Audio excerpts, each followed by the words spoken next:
మన మధ్యలో ఇక్కడ ఈ బైక్ దగ్గర ఒక యాక్సిడెంట్ అయ్యండి, బులెరో వెహికల్. చూసారుగా అసలు వాన చాలా ఎక్కువ పడుతుంది, పెద్ద పెద్ద వాన చినుకులు పడుతున్నాయి. సో దానికోసం అని చెప్పేసి నేను లేబర్ కి డబ్బులు ఇచ్చి లోడింగ్ చేసుకొని రమ్మని చెప్పాను. లోడింగ్ చేసుకొని వచ్చాడు. ఇదైతే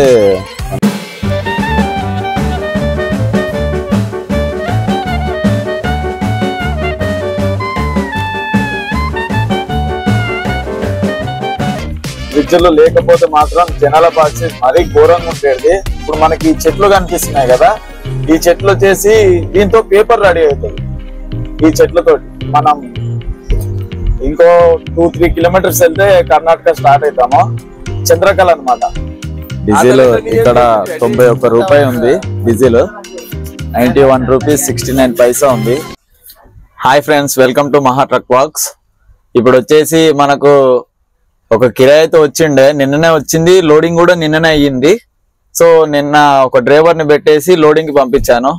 మీ అందరికి తెలిసిందే, తెలంగాణలో బతుకమ్మ పండుగ ఒకటి, బోనాల పండుగ ఒకటి చాలా ఫేమస్. నిన్న బోనాల పండుగ. సో దానికోసం అని చెప్పేసి నేను లేబర్ కి డబ్బులు ఇచ్చి లోడింగ్ చేసుకొని రమ్మని చెప్పాను. లోడింగ్ చేసుకొని వచ్చాడు. సో నేనైతే ఇప్పుడు పొద్దుగాలనే బయలుదేరాను. పొద్దున వీడియో తీయలేకపోయాను, అందుకనే ఇప్పుడు వీడియో తీస్తున్నాను. ఏమనుకోకండి. సో లేదంటే లోడింగ్ కి వెళ్ళేటప్పుడు, లోడింగ్ అయ్యేటప్పుడు మొత్తం వీడియో ఉంటుండే. సో అదేం లేదు, నేనే వెళ్తుండే, కానీ బోనాల పండుగ అని చెప్పేసి వెళ్ళలేదు. ఓకే ఫ్రెండ్స్, ఇప్పుడైతే వీడియో కంటిన్యూ డీజిల్ కొట్టేయడానికి వెళ్దాం. ఓకే, ఇప్పుడైతే మనం ఇంద్రనగర్ వెంకటగిరిలో అయితే డీజిల్ కొట్టిద్దాం అనుకున్నాం. కాకపోతే అక్కడ పెట్రోల్ బంక్ బంద్ ఉంది. సో మనం జూబ్లీ చెక్ పోస్ట్ కి వచ్చాం. ఇక్కడైతే ఇప్పుడు 1000 రూపాయలు అయితే కొట్టిస్తాను డీజిల్. ఇప్పుడైతే మనకు ఇక్కడికి కర్ణాటకకు డీజిల్ 7 రూపాయలు డిఫరెంట్ కాబట్టి ఇక్కడ 1000 రూపాయలు కొట్టించుకుంటాం. అక్కడ కర్ణాటకలో మాత్రం ఫుల్ ట్యాంక్ కొట్టించుకుందాం.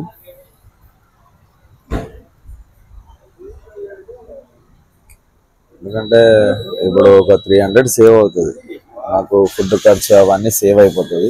దానికోసం అని చెప్పేసి ఇక్కడ 1000 రూపాయలు కొట్టించుకొని కర్ణాటకలో ఫుల్ ట్యాంక్ కొట్టించేసుకుంటాం. ఇక్కడ నుంచి ఎంత 120-130 కిలోమీటర్స్ ఉంటుంది కర్ణాటక. దానికోసం అని చెప్పేసి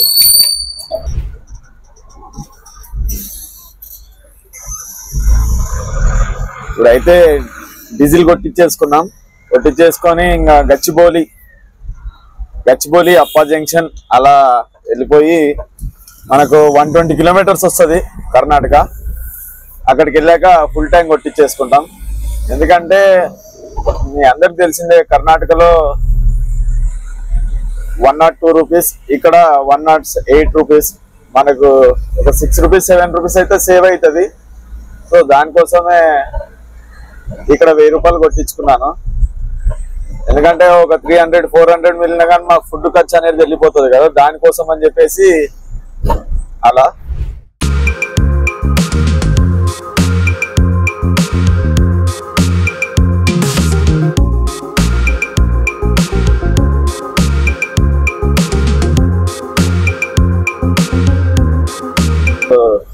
ఐకియా అయితే చాలా ఫేమస్.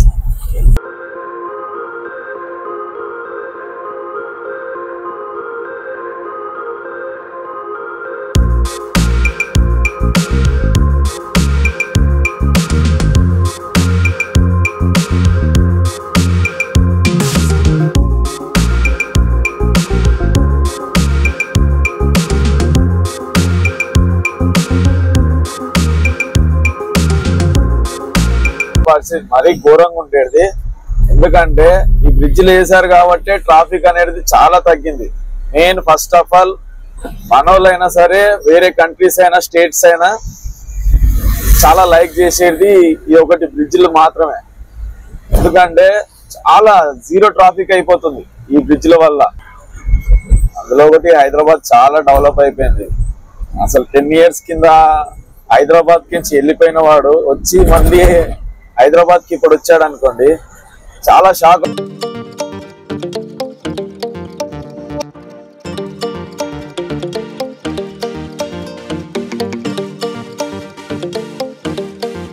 డిస్ట్రిక్ట్ మైదీపట్నం.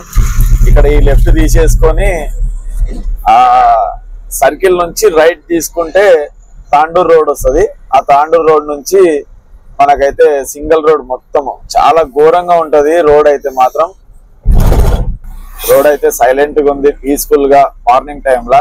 ఇప్పుడు మనకి ఈ చెట్లు కనిపిస్తున్నాయి కదా, ఈ చెట్లు వచ్చేసి దీంతో పేపర్ రెడీ అవుతుంది ఈ చెట్లతోటి.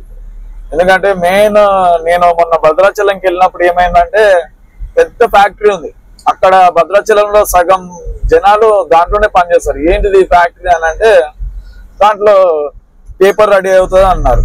మన ఈ చెట్లే పేపర్ రెడీ అవుతుంది అన్నమాట. చాలా అసలు ఎట్లా అంటే కంటిన్యూస్ గా లారీలు వెళ్తూనే ఉంటాయి. ఆ చుట్టుపక్కల హైదరాబాద్ నుంచి, కర్ణాటక నుంచి, మహారాష్ట్ర నుంచి వస్తూనే ఉంటాయి. అటు నుంచి ఒరిస్సా నుంచి చెట్లు నుంచి పేపర్ రెడీ అవుతుంది. దాని నుంచి అయితే మరి నేను అనుకున్నాను ఈ చెట్టు నుంచి పేపర్ ఎట్లా రెడీ అవుతుంది అని అంటే అదే విషయం. దాంట్లో ఉండే కర్ర ఉంటది కదా, ఆ బొంకర్రలతోటి మిషన్ లో వేసి దాన్ని మ్యానుఫ్యాక్చరింగ్ చేసి పేపర్ రెడీ చేస్తారంట. నిజంగా అసలు అనుకున్నాను మనకి పేపర్ ఇలా రెడీ అవుతుందా అనుకున్నాను. ఇప్పుడైతే మనకు ఈ పరిగి దాటినాక ఈ టోల్ గేట్ కర్ణాటక బార్డర్ అన్నమాట. ఈ టోల్ గేట్ దాటితే మనకు కర్ణాటక బార్డర్ అనేది స్టార్ట్ అయిపోతుంది. సో ఇప్పుడైతే మనము ఇది దాటంగానే మనకు రైట్ సైడ్ లో ఒకటి ఇండియన్ పెట్రోల్ బంక్ వస్తుంది. ఆ పెట్రోల్ బంక్ లో మనం బండి ఫుల్ ట్యాంక్ కొట్టించేసుకుంటాం. మరి ఫాస్ట్ ట్యాగ్ లో అమౌంట్ ఉన్నాయా లేదు చూసుకోలేదు, చూడాలి ఒకసారి. అయితే వచ్చాయనుకో ఓకే, లేదంటే ఇప్పుడు ఆపేసి ఫాస్ట్ ట్యాగ్ లో రీఛార్జ్ చేసుకుంటాను. ఓకే, ఇప్పుడైతే చూద్దాం అది బోర్డ్ అనేది లేస్తుందా లేదా అని చెప్పేసి. చెక్అవుట్ అంట, బ్లాక్ లిస్ట్ అంట, చూద్దాం. ఇంకోటి మన దగ్గర ఇంకో ఫాస్ట్ ట్యాగ్ ఉంది. ఓకే, ఇప్పుడైతే లేచింది అంటే స్కాన్ తీసుకుంది అనమాట. అంటే ఈ టోల్ గేట్ బండి ఓనర్ది, అంటే నేను సెకండ్ హ్యాండ్ లో తీసుకున్నాను, 5 నెలల బండి తీసుకున్నాను. ఈ ఫాస్ట్ ట్యాగ్ బండి ఓనర్ది తీయలేదన్నమాట నేను.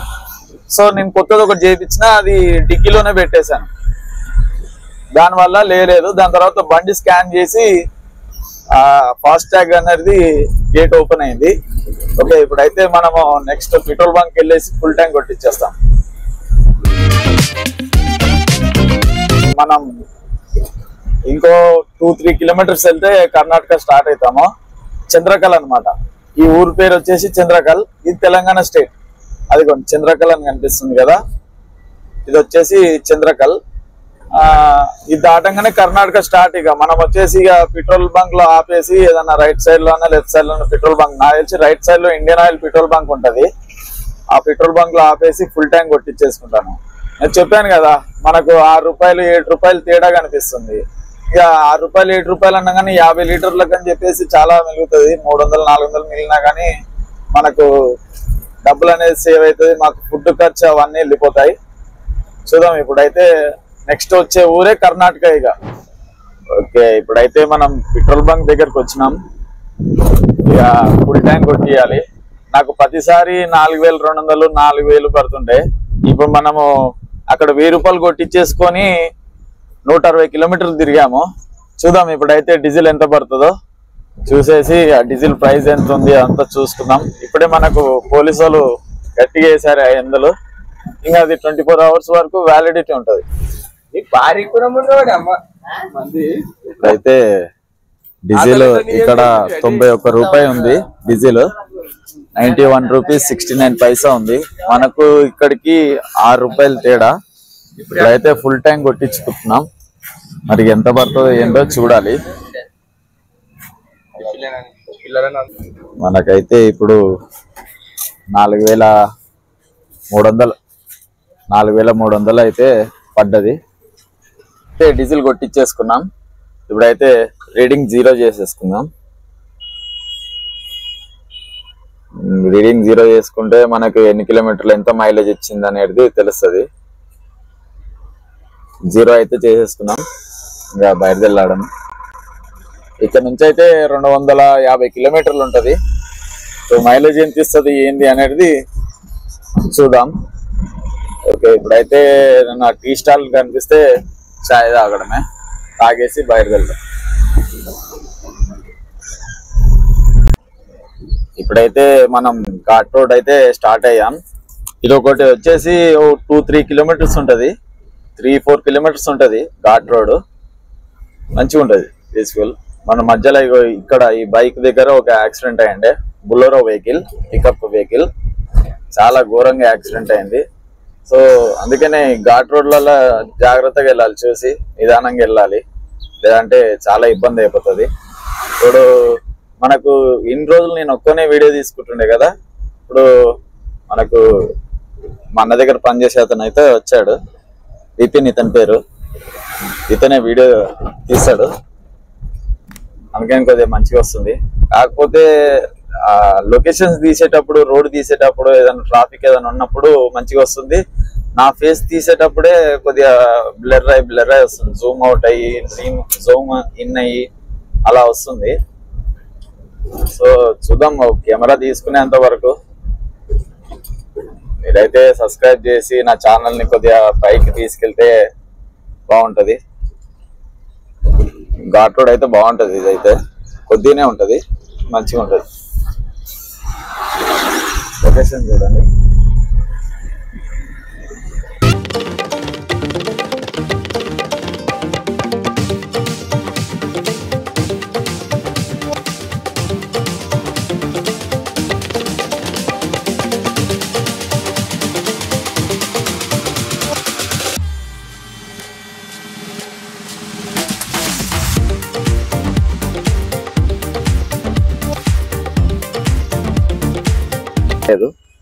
సో ఇప్పుడైతే టీ కోసం అని ఆపాను, టీ తాగేసి ఇంకా దారిలో ఒక 50 కిలోమీటర్లు వెళ్ళాక టిఫిన్ చేసి బయలుదేరుతా. నాకైతే టీ లేదన్నాడు, ఇంకా రెడీ కాలేదన్నాడు. అయితే కాఫీ వచ్చింది, కాఫీ తీసుకోరా అని అంటే, లేదన్నా నేను బిస్కెట్లు కూడా తీసుకుంటాను వెళ్ళాడు. అది కాఫీలో బిస్కెట్లు ఏందిరా అని అంటే, ఏ క్యాకరింగే బాయ్ అని అంటున్నాడు వాడు. మనం కాఫీ తాగాము, మామూలుగా అయితే టీ అడిగాను, టీ అడిగితే టీ ఇంకా కాలేదు కాఫీ అని చెప్పేసి అన్నాడు.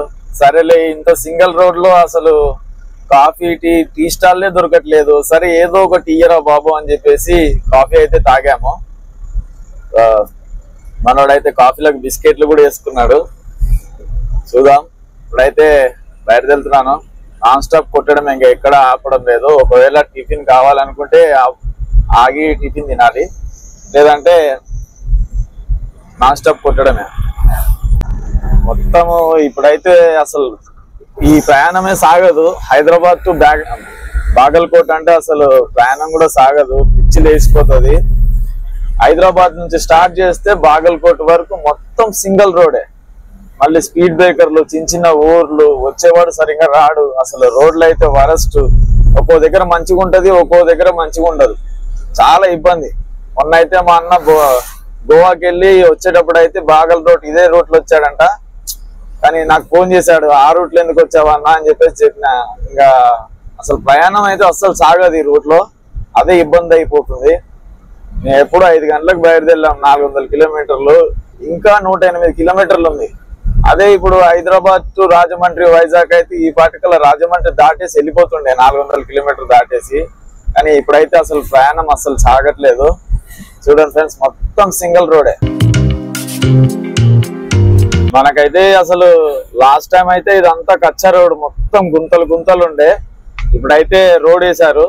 ఈ రోడ్ వేసినందుకే మంచిగా కొద్దిగా ప్రయాణం అనేది పోతుంది. నేను ఇంతమందికి అనుకున్నా అసలు రోడ్ మొత్తం కచ్చా ఉంటుంది అట్లనే అనుకున్నా. మొన్నటికి ఇప్పటికైతే జర బెటర్, రోడ్ వేశారు కొత్తగా. మనకి ఇక్కడ ఎంత దూరం ఉంటుందో రోడ్డు తెలియదు, చూడాలి ఒకసారి. ఇదంతా రోడ్ వేసేసారు మొత్తం.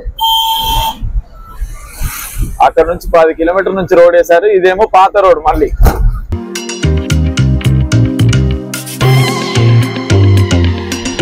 ఇక్కడైతే లొకేషన్ చాలా బాగుంది, నిజంగా వేరే లెవెల్ ఉంది వ్యూ.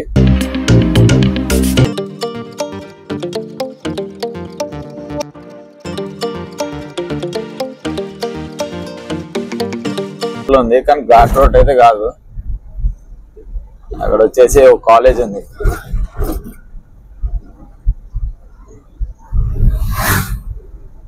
ఇక్కడైతే వెరైటీగా తాండూరు బండలతోటి ఇల్లులు కడుతున్నారు, కంపౌండ్ వాళ్ళు కడుతున్నారు.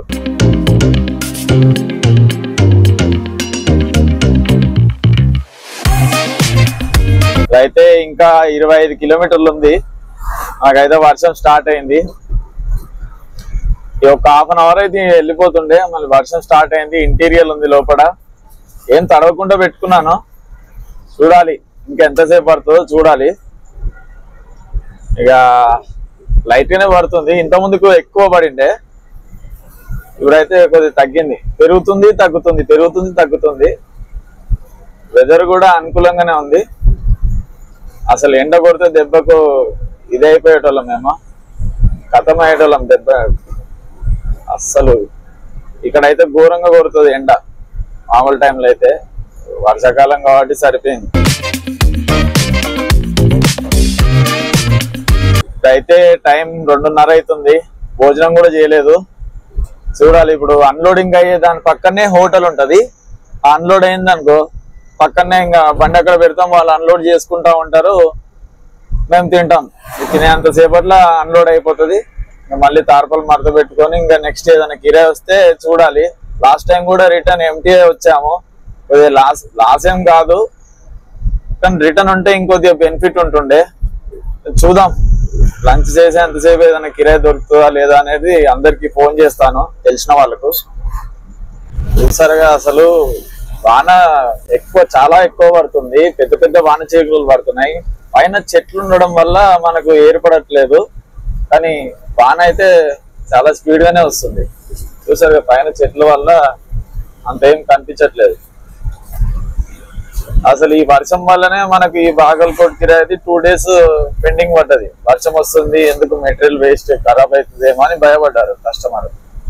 కానీ ఇప్పుడు చూడండి, హైదరాబాద్ నుంచి బాగల్కోట్ వరకు పడలేదు, ఒక 25 kilometers ఉందనగా స్టార్ట్ అయింది వర్షం. ఏదో ఇప్పుడు తార్పల్లి ప్యాక మెటీరియల్ బాగుందా లేదా చెక్ చేసుకోవాలి ఒకసారి. మన బండి అయితే లోడింగ్ కి పెట్టేసాం, అన్లోడింగ్ కి. ఇదే ప్లేస్. విపిన్ అయితే మొత్తం తాడిప్పుతున్నాడు. తారపల్లి ఇప్పేసాక ఇక లోడింగ్ స్టార్ట్ చేస్తారు.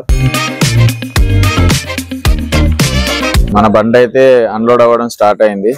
స్పీడ్ గానే అవుతుంది ఇది కూడా అన్లోడింగ్, ఎందుకంటే 4 ఉన్నారు కదా. ఇప్పుడైతే దాంట్లో ఆ టేబుల్ అవన్నీ కింద దింపుతారు. కింద ఉన్న లామినేట్స్ అవన్నీ తీసేసి ఇక్కడ దింపుతారు. పైన ఉన్న టేబుల్స్ మాత్రం కస్టమర్ ఇంటి దగ్గర పెట్టమన్నారు. ఇక్కడ పెడితే ఖరాబ్ అయిపోతాయి దేవేందర్, నువ్వే కొద్దిగా అవి తీసుకెళ్లి కస్టమర్ ఇంటి దగ్గర పెట్టు అని అంటే సరే అన్నా అని చెప్పాను. ఎందుకంటే రెగ్యులర్ కస్టమర్ కదా, ఎప్పుడు కిరాయి ఇచ్చేస్తాను. ఇప్పుడైతే అన్లోడ్ కాగానే ఏమేమి వేస్తారో అవి తీసుకెళ్లి అక్కడ వేస్తాను. మన బండి అయితే ఇక అన్లోడ్ అయిపోయింది. ఇంకా ఏదన్నా కూరగాయల మార్కెట్ కన్నా ఎక్కడికన్నా వెళ్ళేసి కిరాయి ఏమైనా ఉందేమో కనుక్కోవాలి. ఒకవేళ ఆ కిరాయి దొరికితే మనకు జాక్పాట్ కిరాయి అని అనిపిస్తుంది. కానీ ఇప్పటికి 3 times వచ్చాను, ఎప్పుడు జాక్పాట్ కిరాయి, అసలు రిటర్న్ కిరాయి దొరకలేదు. చూడాలి ఇప్పుడైనా దొరుకుతుందో లేదో. గ్రూప్స్ మాకు టెలిగ్రామ్ వాట్సాప్ గ్రూప్లు ఉంటాయి, అక్కడ కూడా పెట్టాను. చూడాలి. తార్పలు అయితే వేసేసాము. జాయింగ్ విపిన్ భాయ్ రైట్. ఇప్పుడైతే మార్కెట్కి వెళ్తాను. ఇప్పుడైతే అసలు 4:12 అవుతుంది టైము. మనకు వచ్చేసి చూడండి వర్షం వచ్చేలాగా ఉంది, చాలా పెద్ద వర్షమే వస్తుంది. మనమైతే ఇప్పుడు ఏం చేయాలో అర్థమైతలేదు. రిటర్న్ కిరాయి కూడా దొరకట్లేదు. ఒకవేళ రిటర్న్ కిరాయి దొరికితే బాగుంటది, చూస్తున్నాను. అదే మార్కెట్కి వెళ్తాను. ఇక్కడ మార్కెట్కి వెళ్ళి కనుక్కుంటాను ఒకసారి. ఇప్పుడైతే మనం అన్లోడ్ చేసుకొని వచ్చేసి 4 గంటలకు అక్కడ పెట్టేశాం ట్రాన్స్పోర్ట్ ఆఫీస్ దగ్గర. ట్రాన్స్పోర్ట్ ఆఫీస్ దగ్గర పెట్టాక అతను ఏమన్నాడు, ఉండు కిరాయి చూస్తానన్నాడు. ఇప్పటికి 8 వరకు ఉన్నాను, 8 గంటల వరకు ఉన్నాను. ఇంకా కిరాయి రావట్లేదు. మళ్ళీ ఫోన్ చేసి అడిగితే ఇప్పుడేం కిరాయి రాలేదు, రేపు చూద్దామని అన్నాడు. సో నేనేమనుకుంటున్నానంటే, ఇప్పుడు మనం బాగల్కోట్ నుంచి ఎప్పుడు మనము హైదరాబాద్ కి కిరాయి వేసుకెళ్ళలేదు. మాక్సిమం 99% ఉండదు చిన్న బండ్లకు. దానికోసం అని చెప్పేసి ఇక టైం వేస్ట్ చేయడం కంటే హైదరాబాద్ కి వెళ్ళి రేపు పొద్దున ఏదన్నా లాంగ్ కిరాయి చూసుకోవడం బెటర్ అని అనుకుంటున్నా. ఇక వెళ్ళేదారిలో టీ తాగేసి ఇక బయటదెళ్ళడమే. సో ఇక్కడికైతే ట్రిప్ ఎండ్ చేస్తున్నాను. నెక్స్ట్ వీడియోలో నెక్స్ట్ వీడియోలో అయితే చూద్దాము. సో ఈ వీడియోకి లైక్ చేయండి, షేర్ చేయండి, సబ్స్క్రైబ్ చేయండి. ఈ వీడియోలో ఏదైనా ఇది బాగాలేదు అని అంటే నాకు కామెంట్ లో చెప్పండి, దాన్ని సెట్ చేసుకుంటాను. Okay, thank you.